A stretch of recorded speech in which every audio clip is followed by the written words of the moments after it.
Selamat datang di channel Simar Imam. Sembari mendengarkan tinggalkan like dan komentarnya bosku. Jangan lupa pasang headset kalian. Siapkan kopi dan camilan. Lupakan pahitnya kehidupan. Mari kita dengarkan sambil rebahan. Penembak jitu terbaik. Bab 909. Tidak ada kedamaian dalam keluarga Huang hari itu.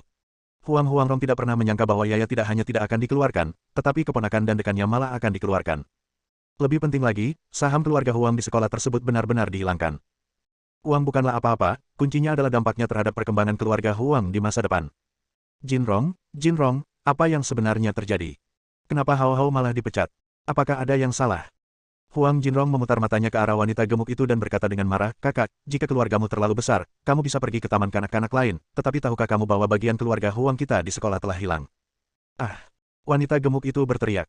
Jika keluarga Huang tidak memiliki saham di sekolah, bangsawan itu, dia tidak akan begitu sombong. Bagaimana ini bisa terjadi? Jinrong, itu pasti kesalahan ayah gadis kecil itu, kalau tidak, haruskah kita mencari seseorang untuk membunuh mereka? Apa yang kamu tahu? Jika semudah itu, mengapa kamu menyerahkan aku? Huang Jinrong mengumpat dengan marah, lalu menghela nafas. Kakak, kamu mungkin telah membantuku dan keluarga Huang menyodok sarang semut besar, tahu? Bukankah ini serius? Bagaimanapun, keluarga Huang kita adalah salah satu yang terbaik di Zhengcheng. Sebelum wanita gemuk itu selesai berbicara, telepon Huang Huangrong berdering. Dari jarak 2 meter, wanita gemuk itu bisa mendengar teriakan di telepon, dan wajah Huang Huangrong menjadi semakin jelek. Setelah menutup telepon, Huang Huangrong memandang wanita gemuk itu dan bertanya, "Apakah kamu tahu siapa yang menelepon?" "Apakah itu ayah?" Wanita gemuk itu bertanya. Huang Jinrong mendengus dingin, "Siapa yang berani memarahinya seperti ini kecuali aku? Ayah baru saja mengatakan bahwa masalah ini sudah selesai. Tidak ada yang boleh macam-macam dengan anak itu di masa depan. Apakah kamu mengerti?" "Tentu saja." Wanita gemuk itu berkeringat dingin. Mampu membuat keluarga Huang mengambil keputusan seperti itu menunjukkan bahwa Lian dan kekuatan di belakangnya tidak boleh tersinggung oleh keluarga Huang. Gejolak sekolah benar-benar telah berakhir. Keesokan paginya, kepala sekolah berangkat ke rumahnya untuk menjemput Yaya berangkat ke sekolah. Lian sengaja memintanya menunggu di luar pintu, dan setelah Yaya selesai makan, mereka masuk ke mobil kepala sekolah bersama. Kepala sekolahnya rendah hati dan mengendarai mobil domestik dengan harga 100.000 yuan. Seperti biasa, pada jam sibuk sekolah, kedua sisi sekolah menjadi pajangan mobil mewah. Namun, pada dasarnya semua orang mengenali mobil domestik kepala sekolah, dan mereka semua memperhatikan begitu mobil itu muncul. "Hei, bukankah pria yang duduk di dalam adalah pria yang kemarin mengendarai sepeda? Kok dia duduk di mobil kepala sekolah, dan kepala sekolah bertindak sebagai supirnya? Saya sudah lama melihat bahwa dia berbeda. Dia adalah predator yang berpura-pura menjadi babi dan memakan harimau. Sepertinya orang memang tidak bisa dinilai dari penampilannya. Lebih baik jangan terlalu sombong di kemudian hari." Orang-orang banyak berbicara dan mendengar tentang apa yang terjadi kemarin. Lian adalah orang yang rendah hati, mengantar Yaya ke sekolah dengan mobil kepala sekolah bisa dikatakan sangat terkenal. Tujuannya adalah untuk mencegah orang kaya itu menindas Yaya di kemudian hari. Mudahkah menjadi orang tua? Pada bulan berikutnya, Lian, Yaya, dan Liu Suir sepenuhnya terintegrasi ke dalam kehidupan Zhengcheng, tetapi mereka masih sedikit tidak selaras dengan langkah cepat Zhengcheng. Tugas terbesar Yaya adalah pergi ke sekolah dan bermain. Tugas Liu Suir adalah bertanggung jawab atas kehidupan sehari-hari Yaya dan Lian. Lian hanya mengirim Yaya ke sekolah selama beberapa hari pertama, dan Liu Suir mengambil alih semuanya setelah itu. Dia pada dasarnya tinggal di rumah dan menghabiskan seluruh waktunya untuk berlatih. Ketenangan ini tidak hilang sampai Liu Xia muncul kembali. "Maksudmu keluarga Dong telah terdorong sampai melompati tembok?" Lian bertanya. Liu Xia duduk di hadapan Lian, memegang teh panas yang diseduh oleh Liu Suir di tangannya, menyesapnya dengan ringan sebelum berkata, "Ya. Sekitar sebulan terakhir ini, keluarga Liu kami, dengan bantuan Dragon Soul, telah memutus hampir seluruh bisnis keluarga Dong. Dapat dikatakan bahwa keluarga Dong berada di ambang kebangkrutan. Kini, keluarga Dong mulai menjual propertinya, mentransfer dana ke luar negeri, dan bersiap untuk melarikan diri. Namun, sebelum keluarga Dong pergi, mereka pasti akan melakukan serangan gila terakhir." Petik 2. Lian mengangguk. Keluarga Dong terpaksa menghadapi situasi ini, jadi akan aneh jika tidak melakukan pukulan terakhir. Terlebih lagi, keluarga Dong setara dengan tangan dan kaki Buddha kegelapan di Tiongkok, dan Buddha kegelapan tidak akan melihat keluarga Dong jatuh seperti ini. "Apa yang terjadi di Buddha kegelapan?" Lian bertanya. Liu Xia menjawab, "Inilah alasan mengapa saya datang menemui Anda hari ini. Baru-baru ini, benteng rahasia kami di Zhengcheng telah diserang satu demi satu, dan diduga ada hubungannya dengan Buddha kegelapan. Kamu ingin aku maju untuk menyelidikinya?" Lian bertanya. Liu Xia mengangguk dan menjawab, "Meskipun saya tidak terlibat langsung, menurut pengawasan dan petunjuk yang tersisa setelah kejadian tersebut, penyerang memiliki kekuatan alam Wuzong, dan tidak seorang pun kecuali Anda yang dapat menghadapinya." "Saya mengerti. Apa yang Anda ingin saya lakukan?" Lian berpikir sejenak dan bertanya. Terlepas dari apakah penyerangnya adalah Buddha kegelapan atau bukan, dari sudut pandang persahabatannya dengan keluarga Liu, dia harus membantu. Liu Xia menjawab, "Kami telah menyiapkan umpan, dan musuh telah tertipu. Diperkirakan mereka akan mengambil tindakan malam ini." "Oke, Aku akan pergi ke sana malam ini, jawab Lian. Terima kasih. Liu Xia berkata dengan penuh terima kasih. Sekarang ada perang antara keluarga Liu dan keluarga Dong. Di permukaan, keluarga Liu lebih unggul, tetapi jika budak kegelapan ikut campur, itu akan menjadi masalah lain. Oleh karena itu, keluarga Liu membutuhkan seseorang untuk maju menyelesaikan masalah ini, dan Lian tidak diragukan lagi adalah kandidat yang paling cocok. Selain dendam antara Lian dan budak kegelapan, juga karena Lian adalah master terkuat yang saat ini dapat direkrut oleh keluarga Liu. Pada malam hari, Lian mengikuti petunjuk yang ditinggalkan oleh Liu Xia dan sampai ke sebuah gudang di Xixiao. Gudang ini digunakan oleh keluarga Liu untuk menyimpan perbekalan. Di permukaan, tidak ada bedanya dengan gudang lainnya, tetapi merupakan salah satu benteng rahasia yang didirikan oleh keluarga Liu di Zhengcheng, sebuah umpan. Jam 12 malam. Lian, yang bersembunyi di salah satu kotak kargo, tiba-tiba membuka matanya dan menyadari aura pembunuh yang kuat. Hampir di saat yang bersamaan, seorang penjaga di luar gudang meninggal. Penyerang muncul. Bang! Pintu gudang dibobol dengan keras, dan kemudian bayangan hitam masuk. Keempat penjaga yang duduk di sekitar jatuh ke tanah sebelum mereka bisa mengeluarkan senjatanya.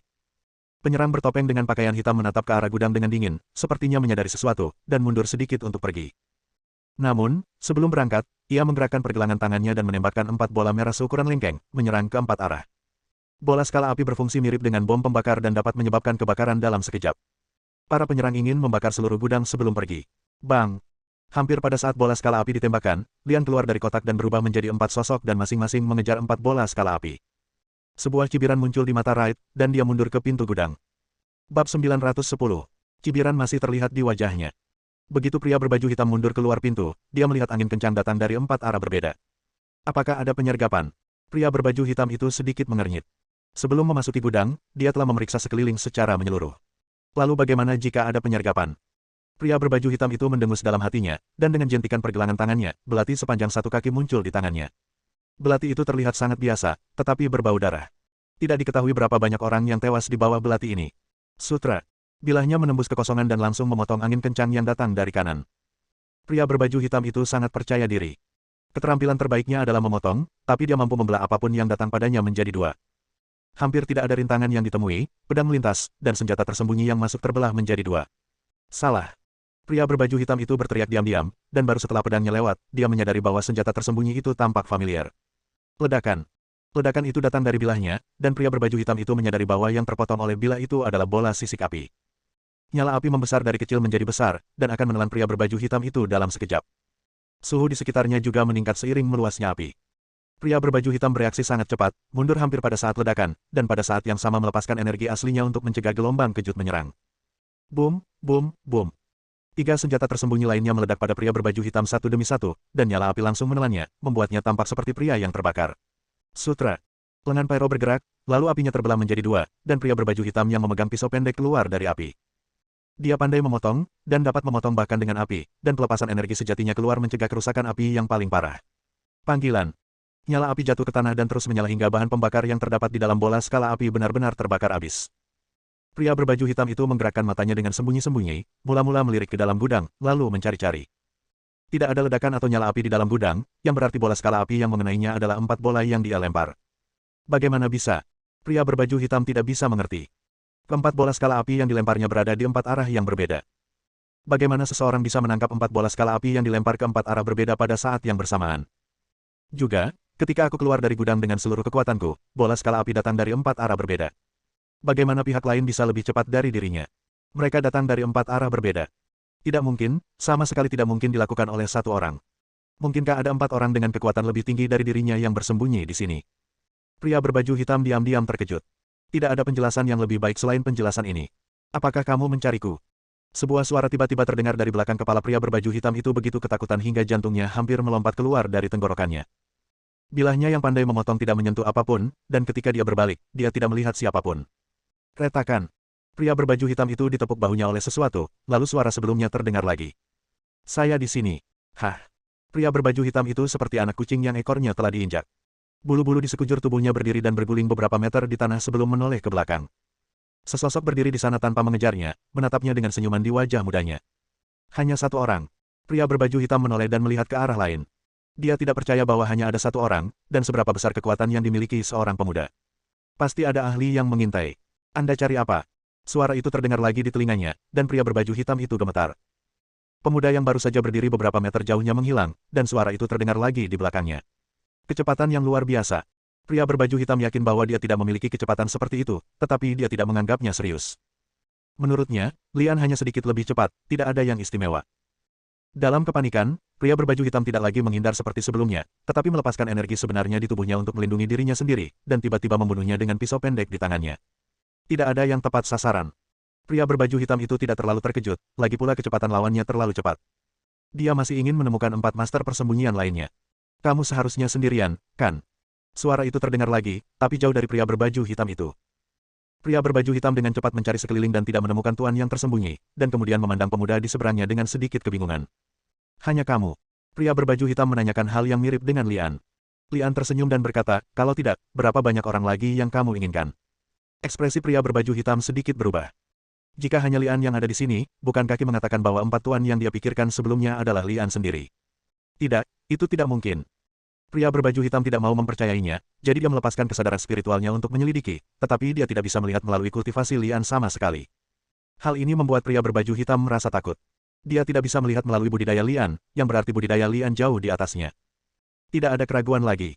Pria berbaju hitam itu sedang berpikir, dan tanpa ragu-ragu, dia mengayunkan pisau pendeknya ke arah Lian seperti senjata tersembunyi. Hampir di saat yang sama, pria berbaju hitam mengerahkan tenaga pada kakinya, menyebabkan tubuhnya terpental ke arah lain, dan mengangkat tangannya. Titik-titik bintang dingin terbang keluar dari telapak tangan pria berbaju hitam dan menghantam Lian seperti hujan yang turun dari langit. Sutra. Pisau pendek itu menusuk dada Lian terlebih dahulu, dan pria berbaju hitam itu merasa senang saat melihat ini. Segera setelah itu, bintang-bintang dingin yang menghantam langit mengelilingi Lian, dan kurang dari setengahnya menghantam Lian. Pria berbaju hitam bahkan lebih senang dan berkata pada dirinya sendiri, jadi bagaimana jika tingkat kultivasi Anda lebih tinggi dari saya? Apakah Anda masih akan mati di tangan saya? Pria berbaju hitam merasa malu dengan ketakutannya sebelumnya, berpikir bahwa dia telah salah menilai Lian dan seharusnya tidak terlalu takut. Panggilan. Pisau pendek itu menusuk dada Lian, dan kemudian sebagian kecil Hansing juga menembus dan menghantam tanah. Hah! Pria berbaju hitam itu mengerutkan kening, dan baik pisau pendek maupun senjata tersembunyinya tampaknya tidak terhalang sama sekali, dan Lian tidak bergerak untuk menghindar. Kekosongan berguncang, dan sosok Lian berputar dan menghilang. Tidak bagus. Pria berbaju hitam itu berteriak diam-diam, dan kemudian menyadari bahwa bukan Lian yang tidak bersembunyi, tapi Lian sudah menghindar, dan yang dia pukul hanyalah bayangan yang tersisa di tempatnya. Di mana? Pria berbaju hitam itu menggerakkan matanya, mencari Lian. Semakin sedikit dia bisa melihatnya, dia menjadi semakin panik, dan dia mencoba yang terbaik untuk mundur. Sekarang dia sudah benar-benar melepaskan ide bertarung dengan Lian dan hanya ingin kabur dari sini, karena dia dan Lian sama sekali bukan lawan di level yang sama. Setelah mundur 20 atau 30 meter, pria berbaju hitam itu merasakan jantungnya bergetar. Butir-butir keringat meninggalkan dahinya dan menyipitkan matanya. Bab 911. Pada saat ini, jantung pria berbaju hitam berhenti, kesadarannya sangat kuat, dan dia hanya punya satu perasaan, saya akan mati. Sebuah kekuatan yang kuat muncul di belakangnya, dan rasanya seperti singa dengan mulut terbuka, menunggu domba kecilnya dimasukkan ke mulutnya. Yang menyentuh punggungnya hanya sebesar telapak tangan. Mungkin awalnya telapak tangan yang menekan punggungnya. Armor yang dibentuk oleh pelepasan energi sebenarnya tidak berpengaruh saat ini. Itu seperti lapisan kaca biasa yang dipukul oleh palu. Itu hancur seketika, dan kemudian tangan itu benar-benar menekan bagian belakang. Kekuatan dahsyat datang melalui telapak tangan, masuk melalui pori-pori, menggigit organ dalam tubuh seperti binatang buas. Engah. Seteguk darah mengalir dari tenggorokannya seperti air banjir dari tanggul banjir, lalu muncrat dari mulutnya. Di saat yang sama, tubuh pria berbaju hitam itu terangkat ke udara dan kemudian jatuh dengan keras ke tanah. Sudut pendaratannya tepat, memungkinkan dia melihat bahwa penyerangnya adalah pemuda yang dia temui sebelumnya. Pada saat ini, pria berbaju hitam menyadari satu hal. Lian masih terlihat muda, tetapi kekuatannya jauh di atasnya, jika tidak mungkin melukainya secara serius hingga jatuh ke tanah dengan satu gerakan. Siapa kamu sebenarnya? Pria berbaju hitam itu meronta dan tidak bisa bangun. Dia terluka parah dan mungkin akan segera mati. Sebelum meninggal, dia hanya ingin mencari tahu siapa yang membunuhnya. Lian tidak ingin pria berbaju hitam itu mati begitu saja, jadi dia naik untuk menyegel beberapa titik akupuntur pria berbaju hitam, dan kemudian memasukkan pil penyembuh ke dalam mulut pria berbaju hitam itu. Pria berbaju hitam tahu bahwa dia tidak akan mati untuk saat ini, tetapi dia bahkan tidak berpikir sedikitpun untuk bersyukur atas anugerah penyelamat nyawa. Terkadang, hidup lebih menyakitkan daripada kematian. Sama seperti pria berbaju hitam saat ini, dia tahu nasib apa yang akan dia hadapi selanjutnya. Penyiksaan yang lebih buruk dari kematian.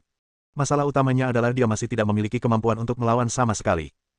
Lian tidak mengatakan apa-apa, dia meletakkan tangannya di bahu pria berbaju hitam dengan santai, dan energinya dimasukkan ke dalam tubuh pria berbaju hitam. Jejak energi sejati menembus tubuhnya seperti jarum baja, mencapai jauh ke dalam sumsum tulangnya. Perasaan hidup lebih buruk daripada kematian sungguh tak tertahankan. Ah! Pria berbaju hitam itu berteriak. Titik akupuntur diblokir, yang membatasi pergerakannya, tapi itu tidak mencegahnya untuk berteriak sama sekali. Dalam sekejap, pria berpakaian hitam itu basah oleh keringat, dan tidak ada warna di wajahnya. Bunuh aku. Tidak peduli apa yang kamu inginkan, tolong bunuh aku. Berhenti menyiksaku, tolong berhenti menyiksaku. Aku akan memberikan apapun yang kamu inginkan, berikan semuanya padamu. Petik 2. Pria berbaju hitam berkata dengan ekspresi memohon di wajahnya, dia tahu ini hanyalah permulaan, akan ada rasa sakit dan siksaan yang tak ada habisnya menunggunya, dan kematian akan melegakan baginya. Lian menghela nafas pelan. Bagaimanapun, dia adalah master seni bela diri tingkat 9. Berita dari pihak Liu Xia adalah bahwa orang kuat dari alam Wuzong akan muncul di sini, namun pada akhirnya, itu hanyalah musuh dari alam Wuzong. Jika tidak, Ang Li tidak akan membuang waktu untuk menyiksa orang ini. Dia harus mencari tahu di mana musuh di alam Wuzong berada sehingga dia dapat membantu Liu Xia menyelesaikan masalah sepenuhnya. Surat wasiat pria berbaju hitam telah dikalahkan sepenuhnya dan dia dengan mudah mengakui segalanya. Lian mendapat alamat, benteng rahasia Buddha kegelapan di Zhengcheng. Sebagai imbalan atas kesetaraan, Lian mengambil nyawa pria berbaju hitam, lalu mengenakan pakaian orang lain dan menuju ke benteng Buddha kegelapan. Hari paling gelap selalu menjelang fajar. Lian berdiri di depan sebuah katedral di Zhengcheng. Apakah ini benteng rahasia Buddha kegelapan? Siapa sangka benteng Buddha kegelapan akan didirikan di sebuah gereja, dan itu juga merupakan gereja terbesar di Zhengcheng. Mencicit. Begitu Lian berdiri diam di rumah pria, pintu samping gereja terbuka sedikit, dan sebuah kepala keluar dan melihat sekeliling. Orang asing. Pihak lain memiliki rambut pirang dan kulit putih. Melalui celah pintu, Anda dapat melihat bahwa dia mengenakan pakaian Dewa Godfather. Lian tidak yakin apakah orang asing ini ada hubungannya dengan Buddha kegelapan, jadi dia berdiri di sana tanpa bergerak. Seorang pria bertopeng berpakaian hitam berdiri di depan pintu, tetapi orang asing itu tidak terkejut sama sekali. Setelah memastikan bahwa tidak ada orang lain di dekatnya, orang asing itu menarik kembali kepalanya, dan kemudian pintu terbuka untuk memungkinkan satu orang melewatinya. Lian tidak ragu-ragu dan masuk dalam sekejap. Bang! Setelah pintu ditutup, orang asing itu bertanya pada Lian, bagaimana? Apakah misinya sudah selesai? Bahasa Mandarin dituturkan dengan cukup lancar. Lian tidak berani berbicara. Begitu dia membuka mulutnya, dia terlihat. Sekarang wajahnya tertutup, pihak lain tidak bisa mengenalinya. Suara samar keluar dari rongga hidung Lian, dan di saat yang sama Lian mengangguk. Orang asing itu berkata dengan gembira, ya, saya khawatir Anda tidak dapat menyelesaikan tugas tersebut. Ayo pergi, Ketua Aula menunggumu kembali. Setelah berbicara, orang asing itu memimpin jalan dan terus berkhotbah. Beberapa waktu lalu, rahasia Shaolin terbongkar. Ketua Aula sangat marah dan berencana melakukan serangkaian aksi balas dendam.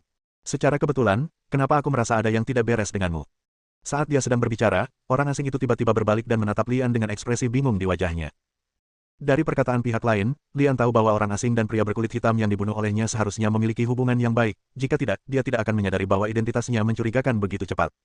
Sekarang identitasnya telah terungkap, Lian tidak sopan. Dia mengejar orang asing itu begitu dia bergerak, mengangkat tangan kanannya dan mencekik leher orang asing itu. Pada saat yang sama, dia dengan ringan mengetuk gantian lawan dengan tangan kirinya untuk memecahkan lautan kilauan. Orang asing itu hanya bisa mengerang tertahan karena tenggorokannya dicubit oleh Lian. Udara yang pecah membuatnya berkeringat dingin. Jika kamu tidak ingin mati, jujur saja. Lian berteriak dengan suara pelan, sambil melepaskan kesadarannya untuk mengamati sekeliling. Orang asing itu mengangguk dengan panik, setelah kehilangan seluruh kultivasinya, dia sekarang lebih lemah dari orang biasa. Selain itu, jika ditangkap oleh Lian dengan satu gerakan, meskipun tingkat kultivasinya tidak hilang, dia masih jauh dari lawan Lian. Di saat yang sama, dia juga tahu bahwa rekannya telah terbunuh. Kalau tidak, bagaimana Lian bisa menemukannya di sini? Apakah kamu dari Buddha kegelapan? Lian bertanya. Orang asing itu mengangguk. Kenapa kamu berdandan seperti ini? Lian berkata dan mengendurkan jarinya. Orang asing itu menjawab dengan panik, kami telah diperintahkan untuk menyamar sebagai anggota gereja sehingga tidak ada yang dapat mengidentifikasi kami. Kepala aula yang baru saja Anda sebutkan adalah penanggung jawab Buddha kegelapan. Lian bertanya lagi. Ya, orang asing itu mengangguk. Berapa tingkat kultivasi Master Aula? Lian bertanya. Orang asing itu menjawab, ini setara dengan tingkat budidaya Wuzong tingkat ketiga. Di Wuzong tingkat ketiga, Lian merasa lega, dia masih bisa mengatasinya. Selama tidak melebihi Wuzong tingkat keempat, seharusnya tidak ada masalah. Bab 912.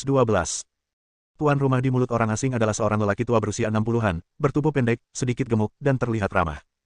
Sial. Pemimpin Aula sedang bermeditasi. Ketika dia mendengar ketukan di pintu, dia membuka matanya dan sedikit mengernyit. Di luar pintu, orang asing itu berkata, pemilik pulau, Xiao Qima telah kembali. Dialek pulau. Lian, yang berdiri di belakang, juga sedikit mengernyit dan melihat ke arah pintu. Pria berkulit hitam yang dibunuh olehnya bernama Kojiro, dan dia berasal dari negara kepulauan, dan kepala aula di rumah itu juga berasal dari negara kepulauan. Engah. Cahaya dingin menembus pintu dan mengenai orang asing itu, lalu mengenai Lian di belakangnya. Lawannya adalah Master Wuzong tingkat ketiga. Dia pasti merasakan dari auranya bahwa dia bukanlah Kojiro, jadi dia langsung melancarkan serangan. Namun, sungguh tidak manusiawi jika mengambil nyawa salah satu anak buahnya sendiri. Lian mendengus dingin di dalam hatinya. Dia sudah memperhatikan ketika pihak lain mengambil tindakan dan menghindar untuk menghindari serangan cahaya dingin. Kapan? Cahaya dingin yang dipaku di dinding adalah belati. Bang! Pintu terbuka, dan sesosok tubuh terbang keluar, memegang pedang samurai di tangannya dan menebas Lian. Tentu saja, Lian tidak akan berdiri di sana dan membiarkan pihak lain menebasnya, jadi dia hanya menyerang dengan pedang pendek seperti milik Xiao Qicheng. Kapan? Terjadi kilatan api, dan pedang pendek Kojiro terbelah dua oleh katana. Pisau yang bagus. Lian diam-diam memuji, tapi terlalu sombong untuk ingin membunuhku hanya dengan satu pisau, bukan? Keduanya berada di Wuzong tingkat ketiga, tetapi Lian tidak takut sama sekali. Tak ingin membuang waktu, saat lawan kembali menyerang dengan pedangnya, Lian sudah menggunakan jurus rahasia Buddha, telapak tangan Tathagata. Cahaya Buddha muncul. Begitu kepala Aula melihat cahaya kemasan memancar dari tubuh Lian, dia segera mundur dan berseru, apakah Anda dari Sekte Buddha? Dia berteriak, tapi gerakannya tidak berhenti sama sekali. Saya melihat kepala Aula memegang bilah pedang dengan tangan kirinya dan menggesekkannya dengan keras. Bilah pedang samurai berlumuran darah, dan kemudian berubah menjadi hitam. Itu adalah salah satu keterampilan rahasia Buddha kegelapan, pedang darah menebas. Cahaya Buddha mengembun menjadi tangan Buddha, dan dengan dorongan kuat Lian, cahaya itu menyerang kepala Aula di seberangnya. Pemimpin Aula juga menyelesaikan serangan pedang berdarah saat ini, dan mengayunkan pedangnya untuk membunuhnya. Wow! Rumah itu tidak bisa menahan fluktuasi kekuatan sebesar itu. Sebelum cahaya Buddha dan pedang darah bertabrakan satu sama lain, beberapa titik lemah di rumah semen sudah mulai membusuk. Ledakan. Pisau berdarah itu menghantam cahaya Buddha, menimbulkan suara seperti ledakan bom. Gelombang kejut melanda sekeliling, menyebabkan dinding runtuh dan atap berterbangan. Garis darah melewati tengah telapak tangan Buddha, dan tebasan pisau darah benar-benar membelah telapak tangan Buddha menjadi dua. Cahaya Buddha yang selalu tak terkalahkan nampaknya tidak efektif kali ini. Lian tidak merasa panik. Pertama, tangan kanannya berubah menjadi emas, dan dia menggunakan telapak Vajra yang kuat untuk memblokir akibat dari tebasan pedang berdarah cahaya melintas di sekujur tubuhnya lagi. Berbeda dari sebelumnya, kali ini cahaya Buddha mengembun menjadi lampu emas di atas kepala Lian. Itu adalah gerakan kedua telapak tangan Tathagata, lampu Buddha dengan puncak emas. Kepala Aula di sisi berlawanan tidak bergerak perlahan. Dia menggigit mulutnya dengan keras dan menggigit sepotong kecil ujung lidahnya, lalu meludahkannya dengan keras ke arah katana di tangannya. Saat darah turun, darah katana menjadi lebih kental dan berubah menjadi merah tua. Kali ini, sebelum Lian bisa bergerak, ketua Aula menggunakan serangan pedang berdarah lagi. Untuk sesaat, terjadi badai berdarah, dan energi dari pedang samurai terkondensasi menjadi pedang berdarah sepanjang beberapa kaki di udara, dan ditebas ke udara. Lentera Buddha di atas kepala Lian juga benar-benar mengembun dan terbentuk saat ini. Ketika dia melihat pisau berdarah menyayat kepalanya, dia tidak menghindarinya dan langsung memblokirnya dengan lentera Buddha di atas kepalanya. Kapan? Pisau berdarah itu mengenai lampu Buddha. Lampu Buddha tidak roboh seperti telapak tangan Buddha, tetapi sedikit bergoyang dan menstabilkan bentuknya. Sebaliknya, pisau berdarah itu dipotong dan menghilang di bawah pemurnian lampu Buddha. Retakan. Katana di tangan Master Aula juga runtuh pada saat ini, berubah menjadi pedang dan jatuh ke tanah. Kepala Aula terkejut, tenggorokannya bergerak, dan bekas darah mengalir dari sudut mulutnya. Dia terluka oleh kekuatan lampu Buddha berkubah emas. Tidak ada keraguan lagi. Mereka berdua berada di seni bela diri tingkat ketiga, jadi meskipun Tang mengambil inisiatif untuk menggunakan teknik rahasia Buddha kegelapan, dia bukanlah tandingan Lian. Sebaliknya, Ang Li masih memiliki banyak pilihan yang belum dimanfaatkannya. Misalnya harta karun Buddha dan pisau tulang kristal, serta kekuatan zodiak. Kepala Aula tahu ada sesuatu yang tidak beres dan tidak ingin berurusan dengan Lian lagi. Dia membuka mulutnya dan memuntahkan seteguk darah lagi, berubah menjadi kabut darah dan menyerang Lian. Jejak sarkasme melintas di bibir Lian, dan dia mendorong keluar lampu Buddha berkubah emas. Kabut darah tidak berubah menjadi apa-apa begitu mengenai lampu Buddha berkubah emas. Kepala Aula berlari sangat cepat, tetapi dibandingkan dengan lentera Buddha berkubah emas, dia berlari seperti kura-kura. Dapat dikatakan bahwa lampu Buddha berkubah emas berteleportasi ke kepala Aula, dan kemudian mengenai dia. Lian hanya mendengar teriakan, dan hampir pada saat yang sama, kepala Aula berubah menjadi kabut darah dan menghilang bersama lentera Buddha berkubah emas. Apakah dimurnikan secara langsung? Ini adalah pertama kalinya Lian menggunakan cahaya Buddha puncak emas, dan dia terkejut dengan kekuatannya yang dahsyat. Sepertinya saya harus memanfaatkan waktu untuk mempraktikkan trik di balik telapak ilahi Tathagata. Lian bergumam di dalam hatinya, menantikan kekuatan di balik telapak tangan Tathagata. Pergerakan di sini telah mengingatkan sisa-sisa Buddha kegelapan yang tersembunyi di dalam gereja. Mereka takut dengan kekuatan bertarung kedua tuan dan tidak berani mendekat kiri. Bagaimana mereka bisa berpikir untuk bertarung dengan Lian, langsung memilih untuk melarikan diri. Namun, Lian tidak berniat melepaskan orang-orang ini. Dia menggunakan teknik pemisahan bayangan untuk berubah menjadi lusinan sosok dan membunuh sisa-sisa Buddha kegelapan. Pada saat Lian keluar dari gereja, Liu Xia telah tiba bersama orang-orangnya, dan terserah padanya untuk membersihkan medan perang. Terima kasih. Liu Xia berkata dengan penuh terima kasih. Jika Lian tidak mengambil tindakan kali ini, akan sulit bagi keluarga Liu untuk bertahan hidup di bawah upaya bersama dari keluarga Dong dan Buddha kegelapan. Lucu, apa yang akan kamu lakukan dengan keluarga Dong? Lian bertanya. Liu Xia berkata dengan marah, keluarga Dong akan lenyap sepenuhnya dari dunia ini. Sangat menakutkan bagi seorang wanita untuk membalas dendam. Lian tidak banyak bicara, dia hanya berkata, jika kamu bisa memanfaatkanku, bicaralah saja. Liu Xia mengangguk, tapi tidak berani menuntut terlalu banyak pada Lian. Ketika kultivasinya telah mencapai level Lian, itu tidak lagi berada dalam kendali keluarga Liu atau jiwa naga. Lian kembali ke komunitas dengan mobil keluarga Liu. Ketika dia keluar dari lift, dia melihat sosok Liu Suir tertinggal di pintu. Saudaraan, kamu kembali. Liu Suir buru-buru datang. Hati Lian sedikit tenggelam, dia tahu dari ekspresi Liu Suir bahwa ada sesuatu yang salah, dan secara naluriah melepaskan kesadarannya untuk melihatnya. Nafas Yaya stabil di dalam rumah dan dia dalam kondisi tidur nyenyak, tapi ada orang lain di ruang tamu. Tamu tak diundang. Setelah merasakan kehadiran lawan, hati Lian kembali tenggelam, karena tak mampu menilai kekuatan lawan. Seorang master di atas Wuzong tingkat keempat. Bersambung.